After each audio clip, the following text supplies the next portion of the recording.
अस्सलाम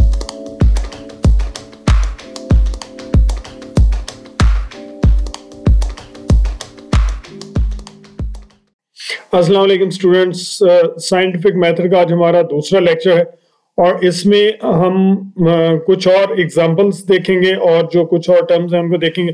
थोड़ी सी रिवीजन कर लेते हैं और उसमें हमने देखा था कि जो साइंटिफिक मेथड्स हैं, साइंटिफिक एटीट्यूड है, जिसमें एक शख्स जो है वो एक किसी फिनोमेना को ऑब्जर्व करता है, किसी दूर कहीं से जो है वो आपको धुआं नजर आता है, स्काई के ऊपर कोई लाइट नजर आती है, और या किसी एनिमल या आपके साथी का या कोई इर्द गिर्द आपको अनयूजुअल बिहेवियर नजर आता है, किसी चीज का खास रंग नजर आता है, मिसाल के पत्तों का रंग सब्ज है, तो उनके बारे में हम कोई एक स्टेटमेंट बनाते हैं। हम कोई एक पहली बात तो ये कि क्वेश्चन प्रोड्यूस होता है कि ये क्यों है, और उस क्वेश्चन का जो आंसर है वो उसको हम कहते हैं कि ये हाइपोथेसिस है।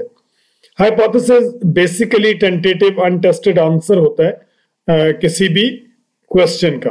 तो जो क्वेश्चन ऑब्जर्वेशन से हासिल होता है उसका आंसर जो है which yet to be tested by the experiments, उसको हम क्या कहते हैं? हाइपोथेसिस।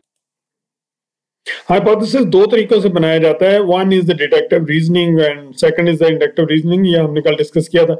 डिडक्टिव रीजनिंग हम जनरलाइज एक रूल है तो उससे हम स्पेसिफिक की तरफ जाते हैं। मिसाल में ये थी कि जनरलाइज रूल ये है कि all organism are made of cells and human is a animal और organism, so it is also made up of cells. तो जनरलाइज क्या थी कि तमाम ऑर्गेनिज्म या अगर हम जानवरों की बात करें तो हम जानवर जो है वो सेल से बने, और इंसान भी चूंकि एक जानवर है तो वो भी सेल से बना है।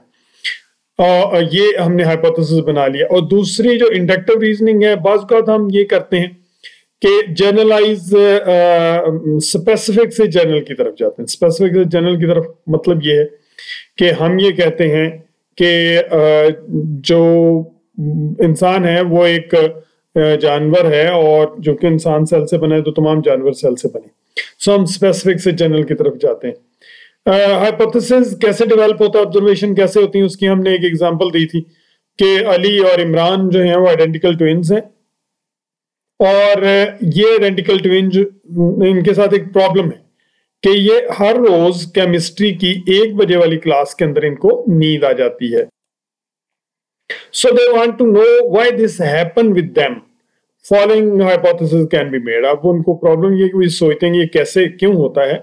तो उसके लिए जो हाइपोथेसिस हमने बनाए थे, हमने कहा था कि वो शायद हैवी लंच ईट करते हैं, और दूसरा हमने कहा था कि वो क्लासरूम में पीछे बैठते हैं, क्लासरूम वार्म हो जाता है तो उनको नींद आना शुरू हो जाती है। और इसके अलावा हमने ये कहा था कि हो सकता है उनका केमिस्ट्री का प्रोफेसर जो है वो बोरिंग हो, और हो सकता है उनका वक्त हो स्लीप सोने का। बस लोगों को दोपहर के वक्त नींद आती है, तो हो सकता है उनका बायोलॉजिकल क्लॉक ऐसा हो कि उनको दोपहर को नींद आती है, फिजियोलॉजिकली वो ऐसे हो। हाइपोथेसिस हमने कहा था कि बहुत लॉजिकल होना चाहिए, इलॉजिकल नहीं होना चाहिए। मिसाल के तौर पे हमने एक बात की थी कि हम ये नहीं कह सकते कि वो उनको शैतान सुला देता है या उन पे किसी ने जादू कर दिया है। तो ऐसी चीजें जो हैं वो साइंटिफिकली टेस्ट नहीं की जा सकती, इसलिए वो हाइपोथेसिस जो है वो एप्लीकेबल नहीं होता। अच्छा, आज जो हम इसमें साइंटिफिक मेथड में दूसरा स्टेज पढ़ेंगे वो डिडक्शन है। हाइपोथेसिस हमने बना लिया, हाइपोथेटिको डिडक्टिव मेथड है ये। इस मेथड में हम क्या करते हैं कि जो हाइपोथेसिस है उसका फिर एक लॉजिकल रिजल्ट निकालते हैं, ठीक है, और इससे इसका मतलब क्या है। So hypothesis is formed from deductive or inductive methods, and then deduction is made from hypothesis. Deduction is a logical consequence of hypothesis. इसकी हम एग्जांपल वही हमने दी है कि हमने hypothesis क्या बनाया, if all organism are made up of cells या all organism are made up of cells, ये hypothesis है। और hypothesis 2 है humans are organisms। सो हम ये इससे डिडक्शन क्या हुए तो हमने ये नतीजा निकाला, जो प्रेडिक्टेड रिजल्ट है। ये बेसिकली डिडक्शन जो होती है प्रेडिक्टेड रिजल्ट होती है एक्सपेरिमेंट का, और आप ये कहते हैं कि जो मैं एक्सपेरिमेंट कर रहा हूं उसके रिजल्ट कुछ इस तरह के आने चाहिए। आपकी जो प्रीवियस नॉलेज है वो आपको बताती है, आपने जो लिटरेचर स्टडी किया है, आपकी जो ऑब्जर्वेशन है वो आपको बताती है। तो डिटेक्शन ये है कि human then the humans are composed of cell. अगर तमाम ऑर्गेनिज्म सेल्स हैं और ह्यूमन भी ऑर्गेनिज्म है, तो ये definitely human is also made up of cells. तो ये बेसिकली डिटेक्टो हाइपोथेटिकल मेथड है,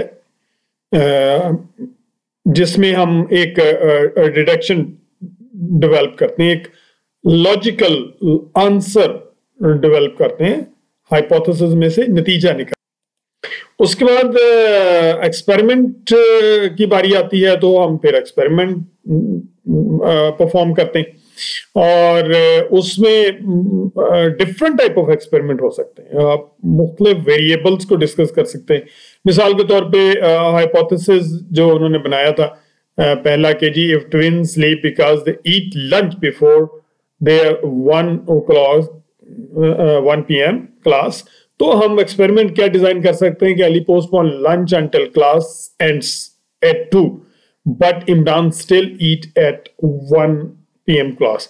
अब ये किया उन्होंने क्या, चूंकि आइडेंटिकल ट्विन्स से, तो बाकी तो सारी जो बातें हैं उनकी फिजियोलॉजी एक जैसी थी, आदत एक जैसी, तो क्लास भी एक में ही थे। तो उन्होंने क्या किया कि अली ने अपना लंच जो है वो 1 बजे वाला मिस करना शुरू कर दिया। 1 बजे की क्लास से पहले जो वो लंच करता था, तो उसने कहा मैं 1 बजे की क्लास के बाद लंच करूंगा ताकि मुझे नींद ना आए। और प्रेडिक्टेड रिजल्ट ये होने चाहिए थे कि अली को नींद ना आए और इमरान को नींद आ जाए, क्योंकि उसने लंच किया हुआ था।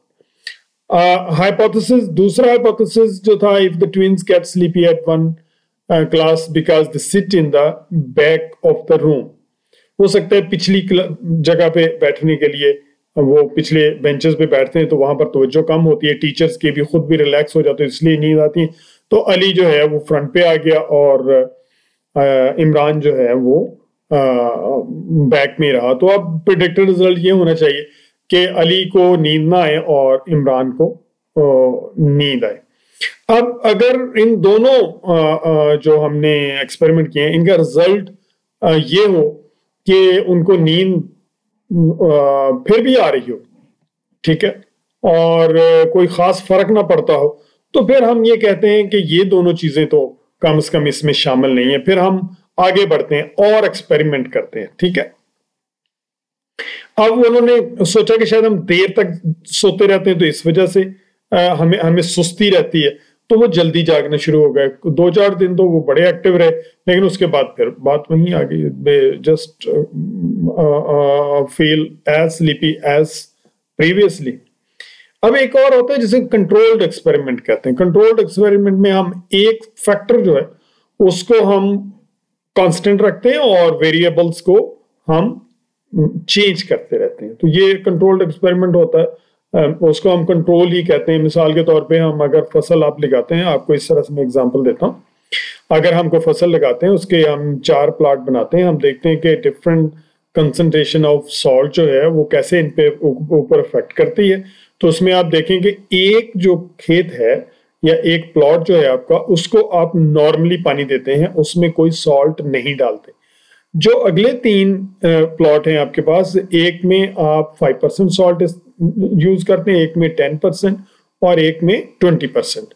तो आप ये कहते हैं कि जो फर्स्ट प्लॉट था वो कंट्रोल था और बाकी जो थे वेरिएबल से, उनसे फिर कंपेयर करते हैं कि कंट्रोल के अंदर ये सूरत हाल है और इसको कंट्रोल एक्सपेरिमेंट करें।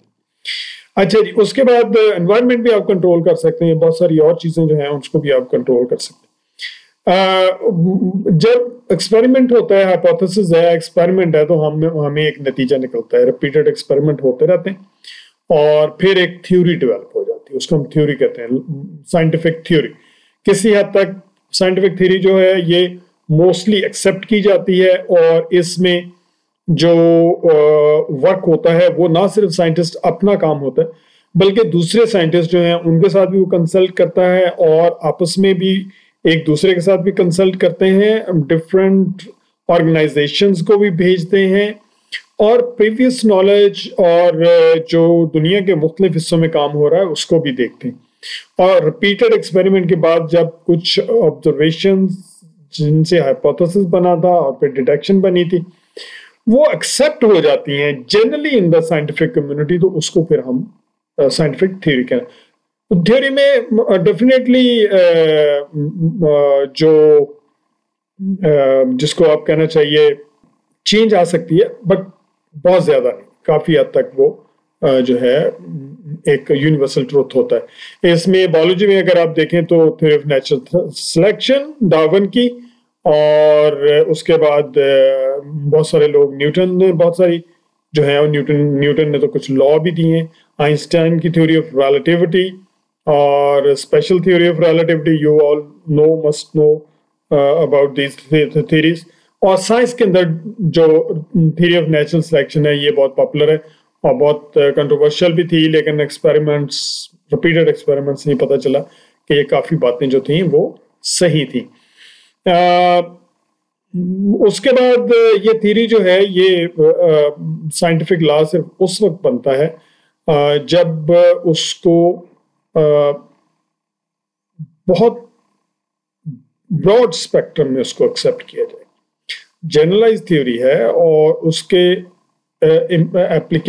इम्प्लीकेशन बहुत ज्यादा हैं और कहीं कोई फ्लॉ उसके अंदर नजर नहीं आता। इसलिए जो नेचुरल साइंसेस हैं वहां पर, चूंकि नेचुरल साइंसेस के अंदर एवोल्यूशन है, म्यूटेशन है, it's life is extremely you can say changing entity, तो लाइफ के अंदर तो बहुत तेजी के साथ चेंजेस आती रहती हैं। तो इसलिए उसके अंदर जनरलाइज थ्योरीज तो हैं, बट जो लॉ है वो बहुत कम है। और उसके that is why there are a few laws of natural in natural science like zoology. जैसे आप समझते हैं कि मेंडल्स लॉ ऑफ इनहेरिटेंस, ठीक है, हार्डी वीनबर्ग लॉ है, ये दो लॉ जो हैं ये आप पढ़ते हैं, लेकिन आप जब आगे पढ़ेंगे आपके सेकंड सेमेस्टर में भी और उसके बाद इन द नेक्स्ट सेमेस्टर, तो आप देखेंगे कि ये दोनों ही law, Mendel's law of inheritance भी और हार्डी वीनबर्ग लॉ भी, ये ऑलवेज फॉलो नहीं करते बहुत सारी कंडीशंस को, तो इनके एप्लीकेबल होने के लिए स्पेसिफिक कंडीशंस हैं जो उस वक्त शायद, खासतौर पे मैं मेंडल लॉ की बात करूंगा, कि उस वक्त मेंडल को भी नहीं पता था कि वो क्या कह रहा है और इसकी लिमिटेशन कितनी है। तो इस लॉ की भी लिमिटेशंस, जब हम पढ़ेंगे मैं उसको आपको डिटेल में एक्सप्लेन करूंगा कि इसकी लिमिटेशंस क्या है। ये हर सिचुएशन के अंदर मेंडल लॉ जो है वो एप्लीकेबल नहीं है। सो स्टूडेंट्स, ये कुछ साइंटिफिक मेथड्स के बारे में था, और हम ये देखते हैं कि ये जो साइंटिफिक एटीट्यूड है अल्टीमेटली हमें उस तरफ ले जाता है कि हम चीजों को उनकी हकीकत के करीब तर देखें, जो कुछ हमें खास तौर पे नजर आता है और जिस तरह से वो जिस मटेरियल से बनी हुई हो, जिन प्रिंसिपल के तहत वो काम करती है। हम ख्याली बातों से निकल जाते हैं और उनसे फिर बहुत सारी जो डेवलपमेंट है वो होती है। अगर साइंटिस्ट ने ना सोचा होता तो आज आपके पास जिस लैपटॉप पे आप बैठे हैं वो भी ना होता, जिस स्मार्टफोन को आप यूज कर रहे हैं वो भी ना होता, जिस गाड़ी पे आप सफर करते हैं वो भी ना होती, और कोई साइंटिफिक डेवलपमेंट ना होती। नतीजा ये होना था कि ह्यूमैनिटी की ओवरऑल लाइफ की वेरी सर्वाइवल जो है वो एट स्टेक थी। इसके अलावा अगर हम देखें नेशंस की डेवलपमेंट की बात, तो उसमें भी आप देखें कि कोई एक साइंटिफिक डेवलपमेंट होती है जिससे उनकी इकोनॉमीज कहाँ की कहाँ पहुंच जाती है। अभी आप देखें ऑक्सफोर्ड ने ये वैक्सीन बनाई है, तो हर मुल्क मिलियंस ऑफ डॉलर्स की खरीद रहा है, ठीक है, तकरीबन 17 करोड़ की, तो हम 17 करोड़ डॉलर या पता नहीं कितने मिलियंस बनते हैं वो हम खरीद रहे हैं। इस तरह से इंडिया है, इस तरह से बाकी बड़े बड़े मुल्क जो हैं वो अरबों डॉलर की उनसे खरीद रहे हैं।